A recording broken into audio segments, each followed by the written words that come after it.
नमस्कार विद्यार्थी मित्रांनो, डेली क्विजच्या 15 डिसेंबरच्या एका नवीन सेशनमध्ये तुम्हा सगळ्यांचं अगदी मनपूर्वक स्वागत। आज आपण 2 दिवस कव्हर करतोय, त्यामुळे थोडंसं काळजीपूर्वक हे लेक्चर बघा। लेक्चरमधला पहिला क्वेश्चन आहे, योग्य विधाने ओळखा। अविधान, हेल्पेज इंडिया या संस्थेला 2020 संयुक्त राष्ट्राचा युनायटेड नेशन्स पॉप्युलेशन अवॉर्ड हा आंतरराष्ट्रीय पुरस्कार प्रदान करण्यात आला।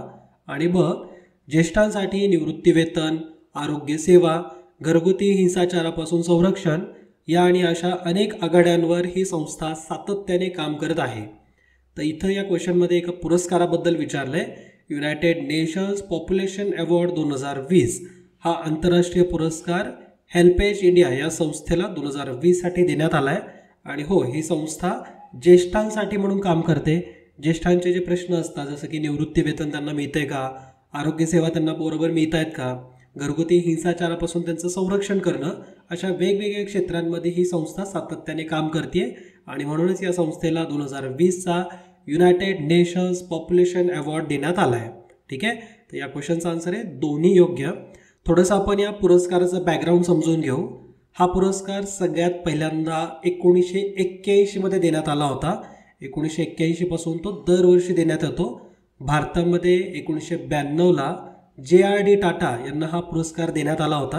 म्हणजे वैयक्तिक कामासाठी म्हणून JRD टाटा यांना 1992चा हा पुरस्कार मिळाला होता।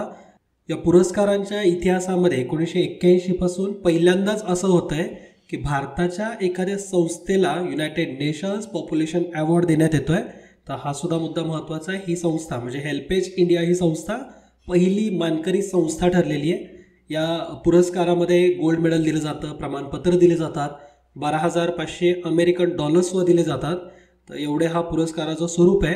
लोकसंख्या आणि जनन आरोग्याच्या क्षेत्रामध्ये काम करणाऱ्या व्यक्ती असतील किंवा संस्था, तर अशांना हा पुरस्कार दिला जातो।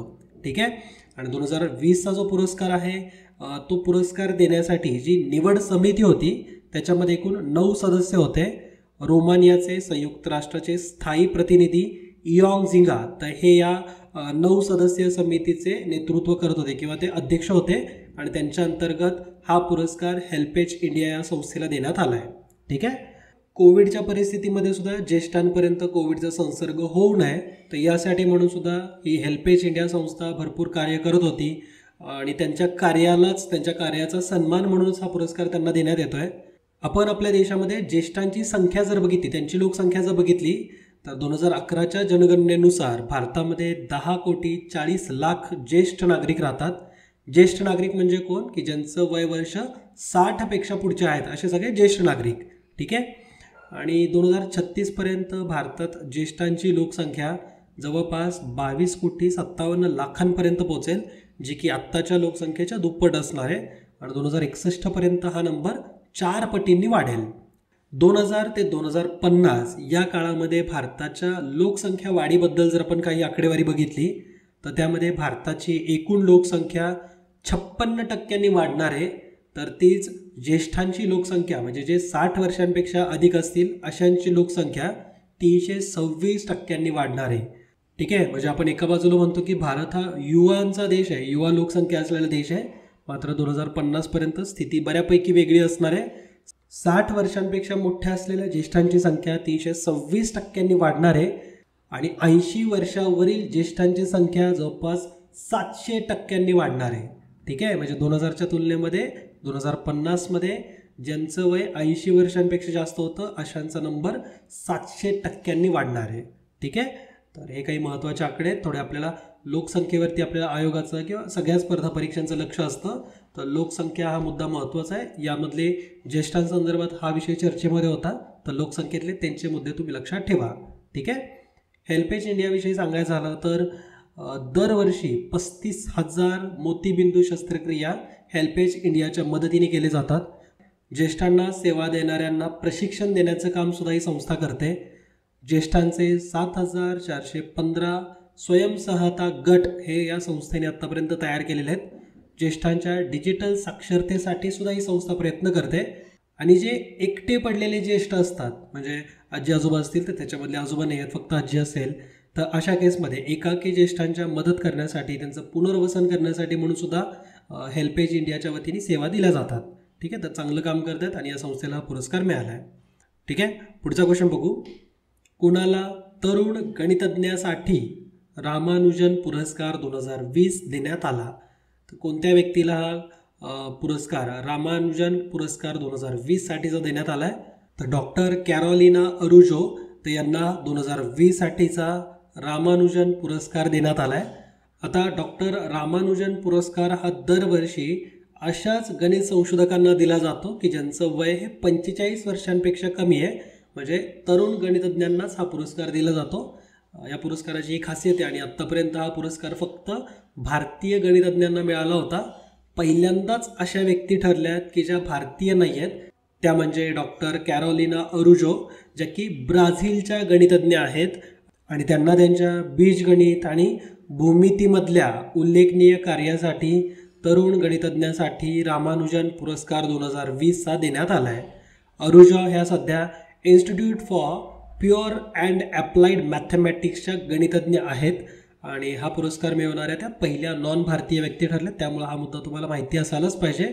इंटरनॅशनल मॅथमॅटिशियन युनियनच्या महिला समितीच्या आपल्या डॉक्टर कॅरोलिना अरुजो ह्या उपाध्यक्षासुद्धा आहेत. त्यांनी पर्टिक्युलर बायरॅशनल जॉमेट्रीवरती या विषयावरती त्यांनी भरपूर काम केलेलं आहे. डॉक्टर रामानुजन पुरस्काराबद्दल जर आपण बघितलं तर हा पुरस्कार भारत सरकारच्या विज्ञान तंत्रज्ञान विभागाकडून आणि international centre for theoretical physics तर यांच्या दोघांच्या संयुक्त विद्यमानातून हा पुरस्कार दरवर्षी दिला जातो. आणि ऑफकोर्स हा पुरस्कार विख्यात गणितज्ञ श्रीनिवास रामानुजन यांच्या स्मरणार्थ दिला जातो. तर हे काही मुद्दे तुम्ही लक्षात ठेवू शकता. पुढचा क्वेश्चन आहे, कोणत्या खेळाडूला FICCI भारत क्रीडा पुरस्कार 2020 समारंभात पुरुष गटात sport person of the year हा सन्मान देण्यात आला? तुम्हाला या प्रश्नामध्ये sport person of the year तर लक्षात ठेवायचाच आहे, पण जास्त भर तुम्ही या संस्थेच्या माहितीबद्दल लक्षात ठेवा. FICCIची स्थापना ही फार जुनी संस्था आहे. आय थिंक 1927 त्याची स्थापना झाली होती आणि महात्मा गांधीजींनी ही संस्था स्थापन करण्याचा सल्ला दिला होता आणि त्यामुळे FICCI ही संस्था फॉर्म करण्यात आली आहे. त्यामुळे संस्थेचा इतिहास तुम्हाला माहिती असणं खूप गरजेचं आहे. Sport person of the year पुरुष गटामध्ये हा मान बजरंग पुनिया यांना देण्यात आला आहे. म्हणजे बजरंग पुनिया पुरुष गटामध्ये sport person of the year 2020 साठीचे ठरलेले आहेत. आणि महिलांच्या गटामध्ये ना इलावेनिया वलारिवन तर या महिला गटामध्ये sport person of the year ठरल्यात.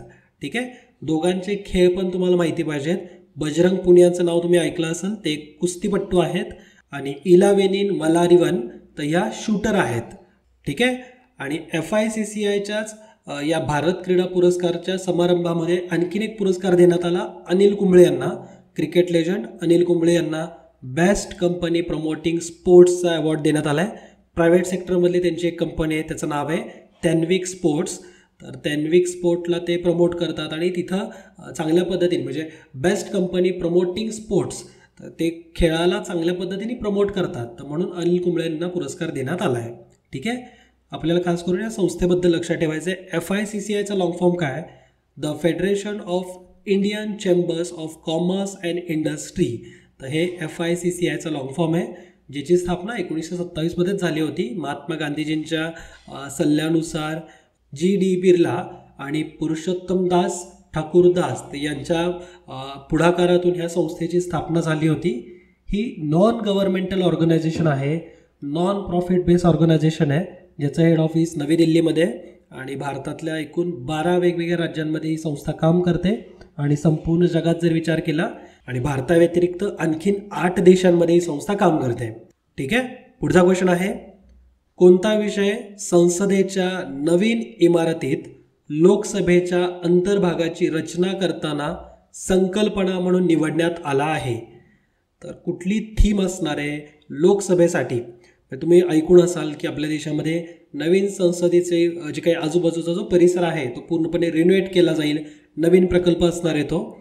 आणि यामध्ये लोकसभेसाठीची थीम वापरली जाते ती आहे मोराची.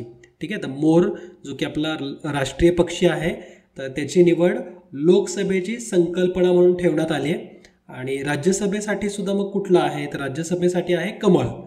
कमळ आपलं राष्ट्रीय फूल आहे किंवा राष्ट्रीय पुष्प आहे. तर कमळाची थीम असणार आहे राज्यसभेसाठी आणि मोराची थीम असणार आहे लोकसभेसाठी. ठीक आहे, आता यामध्ये जे निवासस्थान असतात किंवा विश्रांतीगृह जे असतात तर तिथं सुद्धा एक थीम निवडण्यात आली आहे. जे मध्यभागी विश्रांतीगृह असणार आहे तर त्याला वडाच्या झाडाची थीम आहे. तर वडाच्या झाडाची थीम कुठल्या भागात असणार आहे तर मध्यभागी जे विश्रांतीगृह असेल तर त्याला वडाच्या झाडाची थीम असेल. ठीक आहे. तर आता विषय निघाला आहे म्हणून तुम्हाला पॉलिटीमधल्या आपल्या संसदेबद्दल माहिती असायला पाहिजे. संसद ही आपल्या विधिमंडळाची सर्वोच्च संस्था असते. संसदेमध्ये 3 घटकांचा समावेश होतो. एक म्हणजे लोकसभा, दुसरा आहे राज्यसभा आणि तिसरा घटक तर म्हणजे राष्ट्रपती. तर राष्ट्रपती, लोकसभा आणि राज्यसभा तर या 3 घटकांपासून आपली संसद बनलेली आहे. आपण थोडंसं लोकसभेबद्दल जाणून घेऊ. लोकसभा हे आपल्या संसदेचं कनिष्ठ सभागृह असतं. कनिष्ठ म्हणजे काय, लोअर हाऊस असतं. राज्यसभा आपल्या संसदेचं अप्पर हाऊस असतं म्हणजे त्याला वरिष्ठ सभागृह म्हटलं जातं. लोकसभेमध्ये एकूण 552 मॅक्झिमम 552 सदस्य संख्या असू शकते. त्यामध्ये राज्यांकडून 530 सदस्य, केंद्रशासित प्रदेशांकडून 20 सदस्य आणि भारतीय राष्ट्रपती अशा 2 अँग्लो इंडियन समाजातील सदस्यांची निवड करू शकतात. तर असा टोटल नंबर हा 552 आहे. आणि लोकसभेमध्ये जनतेकडून थेट निवडून दिलेले प्रतिनिधी सभागृहामध्ये असतात म्हणजे सदस्य म्हणून निवडले जातात. आणि राज्यसभेविषयी जर बघितलं तर राज्यसभेची सदस्य संख्या ही मॅक्झिमम 250 एवढी असू शकते. यामध्ये 238 हे राज्य आणि केंद्रशासित प्रदेशांमधून येतील. आणि राष्ट्रपतींना असा अधिकार आहे की राष्ट्रपती 12 अशा सदस्यांची निवड करू शकतात की जे वेगवेगळे क्षेत्रांशी संबंधित असतील, जसं कला, वाणिज्य, साहित्य, त्याच्यानंतर इकॉनॉमिस्ट असतील. तर अशांची निवड ही राष्ट्रपतींकडून केली जाते. तर राष्ट्रपती राज्यसभेमध्ये 12 आणि लोकसभेमध्ये 2 तर अशा सदस्यांची निवड करू शकतात. ठीक आहे. तर पॉलिटीमध्ये तुम्ही ऑलरेडी विजन स्टडीवरती संसद आणि संसदेची रचना, त्याची कार्य खूप डिटेलमध्ये अभ्यासलं असेल. मी अगदी त्याचा मोजकाच काही भाग फक्त रिकॉल करण्यासाठी सांगितलं आहे. पुढच्या क्वेश्चनकडे आता येऊ. कोणत्या संस्थेने Asia Pacific vaccine access facility तर या उपक्रमाचा शुभारंभ केला? तर खालीलपैकी कोणती संस्था आहे की ज्यांनी Asia Pacific vaccine access facility हा कार्यक्रम सुरू केला आहे? तर ही संस्था म्हणजे आशियाई विकास बँक किंवा एशियन डेव्हलपमेंट बँक, ज्याचं हेड ऑफिस मनिलामध्ये आहे, फिलिपिन्समध्ये. आणि या बँकेकडून जवळपास $9 अब्ज एवढा फंड रेज केला जातो आहे एशिया पॅसिफिक रिजनमध्ये वॅक्सिन वाटपासाठी किंवा वॅक्सिनच्या निर्मितीसाठी किंवा वॅक्सिनच्या ट्रान्सपोर्टसाठी म्हणून. तर यासाठी $9 अब्ज फंड रेज केला जातो आहे Asia Pacific vaccine access facility या कार्यक्रमाअंतर्गत. ठीक आहे. या अंतर्गत वॅक्सिनला कोल्ड स्टोरेजमध्ये त्याची साठवणूक करता यावी, ट्रान्सपोर्टेशनसाठी व्हेकल्स, त्याचं डिस्ट्रीब्युशन, इन्फ्रास्ट्रक्चरल डेव्हलपमेंट आल्या तर या सगळ्या कामांसाठीचा हा फंड असेल. ठीक आहे. तर हा कार्यक्रम कोण राबवतं हे तुम्हाला फक्त माहिती असायला पाहिजे. Asia Pacific vaccine access facility, त्यालाच APVAX असं म्हणू शकता तुम्ही. आणि हा कार्यक्रम हा आशियाई विकास बँक म्हणजे एशियन डेव्हलपमेंट बँककडून राबवण्यात येतो आहे. ठीक आहे. पुढचा क्वेश्चन आहे अविधान. संयुक्त राष्ट्र पर्यावरण कार्यक्रम युनायटेड नेशन्स एन्व्हायरमेंट प्रोग्रॅम तर यांनी उत्सर्जन गॅप अहवाल 2020 म्हणजेच इमिशन गॅप रिपोर्ट 2020 जाहीर केला. तर यस, हे विधान योग्य आहे. युनायटेड नेशन्स एन्व्हायरमेंट प्रोग्रॅम म्हणजे UNEP कडून इमिशन गॅप रिपोर्ट 2020 हा प्रकाशित करण्यात आला आहे. आणि यामध्ये हवामानातील बदलावर नियंत्रण ठेवण्यासाठी आपण काय करावे आणि वास्तविकमध्ये आपण काय करत आहोत तर याचं मूल्यांकन केलं जातं. म्हणजे आपले फ्युचर गोल नेमके काय आहेत आणि आपण सध्या काय करतो आहे त्याचं कंपॅरिझन केलं जातं, मूल्यांकन केलं जातं. तर यस, अ आणि ब दोन्ही विधाने योग्य आहेत. तर या UNEPचा हा जो अहवाल आहे तर त्याविषयी आपण थोडंसं जाणून घेऊ. पॅरिस कराराअंतर्गत जे आपण टार्गेट ठरवले आहेत, जे गोल्स आपण ठरवले आहेत तर त्याची पूर्तता होतीये का? कार्बन उत्सर्जनावरती नियंत्रण आहे का? त्याच्यावरती कशा पद्धतीने लक्ष देण्याची गरज आहे? आणि सध्या कार्बन उत्सर्जनाची पातळीमध्ये नेमका काय फरक पडला आहे का? तर हे सगळं मोजण्याचं काम हे या UNEPच्या अहवालाच्या माध्यमातून करण्यात आलं. UNEPचा इमिशन गॅप रिपोर्ट 2020चा. आणि यामधले काही महत्त्वाचे हायलाईट आहेत जे मी तुम्हाला सांगतो इथं. ग्रीन हाऊस गॅसेसच्या उत्सर्जनाबद्दल जर आपण बघितलं तर मागच्या 3 वर्षांमध्ये एकदाही ग्रीन हाऊस गॅस इमिशन हे घटलेलं नाही आहे. उलट प्रत्येक वर्षी त्याच्यामध्ये वाढच होत गेली आहे.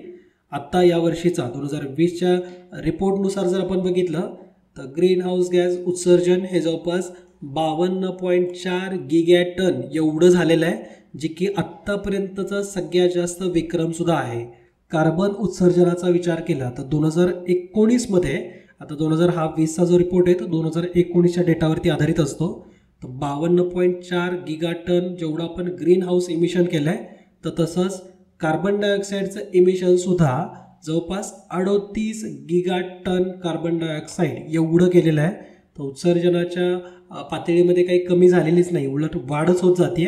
आणि याचं आणखीन एक रिझन आहे, 2019मध्ये संपूर्ण जगामध्ये बऱ्याचशा ठिकाणी जंगलांमध्ये मोठ्या मोठ्या आगी लागल्या होत्या, वनवे पेटले होते, जसं की ऑस्ट्रेलियामध्ये, कॅनडामध्ये, ॲमेझॉनच्या खोऱ्यांमध्ये. तर असे जे मोठ्या मोठ्या आगी पेटल्या होत्या, तर यामुळे सुद्धा मोठ्या प्रमाणात कार्बन इमिशन झालेलं आहे. आणि हे सुद्धा एक रिझन बनलेलं आहे 2019मधलं. 2010पासून जर आपण तुलना केली तर ग्रीन हाऊस गॅस इमिशन हे दरवर्षी सरासरी त्याच्यामध्ये 1.4% वाढ झाली आहे. पण 2019मधल्या जंगलांमधल्या आगींमुळे किंवा जे वनवे पेटले होते तर त्याच्यामुळे 2.6% एवढी वाढ झाली आहे. ठीक आहे, म्हणजे जे ग्रीन हाऊस गॅस इमिशन जे होतं तर त्याच्यामधली वाढ जवळपास 1.4%वरून डायरेक्टली 2.6%वरती पोचली आहे. पॅरिस ॲग्रीमेंटमधलं आपलं जे मुख्य ध्येय आहे ना, तर ते असं आहे की औद्योगिक क्रांतीपूर्वी संपूर्ण जगामध्ये जे ॲव्हरेज ग्लोबल टेम्परेचर होतं, तर त्या टेम्परेचरच्या तुलनेमध्ये फक्त 2 डिग्री सेल्सिअसनीच तापमान वाढू द्यावं, किंवा 2100 साल संपेपर्यंत 2100पर्यंत हे जे काही ग्लोबल ॲव्हरेज टेम्परेचर आहे तर ते 2 डिग्री सेल्सिअसनी वाढू न देणं, तर हे टार्गेट हे पॅरिस कराराच्या अंतर्गत ठेवण्यात आलं आहे. संपूर्ण पृथ्वीवरती जेवढं काही ग्रीन हाऊस गॅसचं इमिशन होतं तर त्यापैकी 55% वाटा हा चीन, अमेरिका, युरोपियन युनियनचे 27 देश, युनायटेड किंगडम आणि भारत या सगळ्यांचा मिळून आहे. पुढचा क्वेश्चन आहे, हवाना सिंड्रोम अलीकडेच बातम्यांमध्ये होता, तो कशाशी संबंधित आहे? तर हवाना सिंड्रोम, आता हवाना हे एका शहराचं नाव आहे, क्युबाची ती राजधानी आहे, क्युबा या देशाची राजधानी आहे. तर हवाना सिंड्रोम हा कशामुळे चर्चेत आहे किंवा तो कशाशी संबंधित आहे? तर तो एका न्यूरोलॉजिकल इलनेसशी संबंधित असलेला हा एक आजार आहे. आता थोडं इंटरेस्टिंग, बरं थोडं हे समजून घ्या नीट. हवाना सिंड्रोम, आता हवाना हे नाव शहरावरूनच देण्यात आलं आहे आणि हा खास करून ना अमेरिकन जे डिप्लोमॅट्स आहेत किंवा अमेरिकन जे इंटेलिजन्स ऑपरेशन करणारे जे लोक असतात तर यांना झालेला आपल्याला बघायला मिळतो. हा चीनमध्ये, क्युबामध्ये आणि अशा वेगवेगळ्या ठिकाणी जे अमेरिकेचे इंटेलिजन्स ब्युरोवाले जे लोक असतील, डिप्लोमॅट जे असतील, तर हे ज्या ज्या ठिकाणी राहत आहेत तर त्यांना हा प्रॉब्लेम फेस करावा लागतो आहे. तर ह्याच्यामध्ये नेमकी लक्षणं काय आहेत? तर मळमळ होणं, तीव्र डोकेदुखी, थकवा येणं, चक्कर येणं, झोपेच्या समस्या आणि श्रवणशक्ती कमी होणं, म्हणजे ऐकू कमी येणं. तर ही सगळी लक्षणं ही हवाना सिंड्रोमची आहेत. हवाना हे नाव का देण्यात आलं बरं? तर 2016मध्ये हवानामध्ये ज्यावेळेस अमेरिकेचे असे डिप्लोमॅट्स वगैरे किंवा कर्मचारी ज्यावेळेस तैनात होते तर तिथलच्या हॉटेलच्या रूम्समध्ये आणि घरांमध्ये विचित्र आवाज त्यांना ऐकू येत होते आणि त्या आवाजामुळे ते आजारी पडले, म्हणजे तो न्यूरोलॉजी संबंधितचा त्यांना डिसीज झाले आणि त्यावेळेसपासूनच या आजारांना हवाना सिंड्रोम म्हटलं जातं. रिसेंटली हा चर्चेमध्ये मुद्दा कुठून आला? तर नॅशनल अकॅडमीज ऑफ सायन्सेस म्हणजे NAS कडून असं सांगण्यात आलं आहे की हा आजार हा मायक्रोवेव्ह रेडिएशनमुळे होतो आहे, म्हणजे याचं मुख्य कारण आहे मायक्रोवेव्ह रेडिएशन आहे. ठीक आहे, इंटरेस्टिंग वाटलं ना डिसीज? तर थोडं लक्षात ठेवा, एक्झाममध्ये विचारलं जाऊ शकतं. पुढचा क्वेश्चन आहे, जठरा संबंधित पुढील विधाने पहा. जठर म्हणजे स्टमक. अविधान दिले, जठराचा आकार U सारखा असतो. ब, त्याची लांबी सुमारे 25 सेंटीमीटर असते. आणि क विधान, जेव्हा जठर हे रिक्त असते, रिक्त म्हणजे एम्प्टी असते, तेव्हा त्याची सरासरी क्षमता म्हणजेच आकारमान 50 ml इतकी असते. तर त्याची कॅपॅसिटी, जी मीन कॅपॅसिटी आहे तर ती 50 ml असते का? तर याविषयीची आपल्याला योग्य अयोग्य विधानं माहिती असायला पाहिजेत. तर इथं 2 विधानं योग्य आहेत, ब आणि क दोन्ही विधानं योग्य आहेत. मात्र अविधान चुकीचं आहे. तुम्हाला माहिती असेल की जठराचा आकार हा U सारखा नसतो तर J सारखा असतो. ठीक आहे, हे लहानपणी आपल्या टेक्स्टबुकमध्ये झालेलं आहे, शालेय पुस्तकांमध्ये आपण वाचलेलं आहे की जठराचा आकार हा J शेपचा असतो. इथं U दिलं आहे, त्यामुळे हे विधान चुकीचं आहे. ठीक आहे, त्याची लांबी ही सुमारे 25 सेंटीमीटर असते आणि जेव्हा जठर हे रिक्त असतं तर तेव्हा त्याची क्षमता जवळपास 50 ml पर्यंतची असते. ठीक आहे. डॅश डॅश यांना पेशींचे पॉवर हाऊस म्हणतात. तर आय थिंक हे पण आपल्या 10वीच्या पुस्तकांशी संबंधित आहे, स्टेट बोर्डशी संबंधित आहे. तर मायटोकॉन्ड्रियाला म्हणजे तंतुकणिकाला आपण पेशींचे पॉवर हाऊस म्हणतो. मायटोकॉन्ड्रियाबद्दल जर बघितलं तर मायटोकॉन्ड्रियांमध्ये मुख्यतः प्रथिनं, फॅट्स, रायबोझोम्स, DNA, RNA तर हे सगळं काही बघायला मिळेल. हे सगळे घटक असतात. याला पेशींचे पॉवर हाऊस सुद्धा म्हणतात. याचं कारण आहे जे आपले सेल असतात, ज्या पेशी असतात तर त्यांच्या श्वसन क्रियेदरम्यान त्याच्यामध्ये ATP तयार होतात. ATP म्हणजे काय, त्याला आपण ॲडेनोसाईन ट्रायफॉस्फेट असं म्हणतो, जे आपल्या सेलसाठी एनर्जीचंच काम करतात. आपण त्यांना एनर्जी करन्सी म्हणून सुद्धा ओळखतो. तर ATPलाच एनर्जी करन्सी म्हणतात. हा पण मुद्दा तुम्हाला माहिती असावा. मायटोकॉन्ड्रियाबद्दल जर बघितलं ना तर इथं डायग्रॅममध्ये पण दाखवलं आहे. मायटोकॉन्ड्रियाची माहिती तुम्ही लक्षात ठेवू शकता.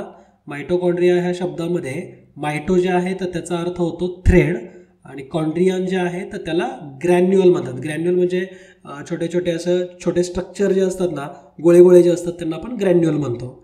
मायटोकॉन्ड्रियाचं जर स्ट्रक्चर बघितलं तर तो रॉड सारख्या शेपचा असतो आणि हा प्राण्यांमध्ये सुद्धा असतो, म्हणजे ॲनिमल सेलमध्ये पण असतो आणि त्याचबरोबर वनस्पतींच्या पेशींमध्ये सुद्धा असतो. प्लांट सेलमध्ये सुद्धा मायटोकॉन्ड्रिया असतात.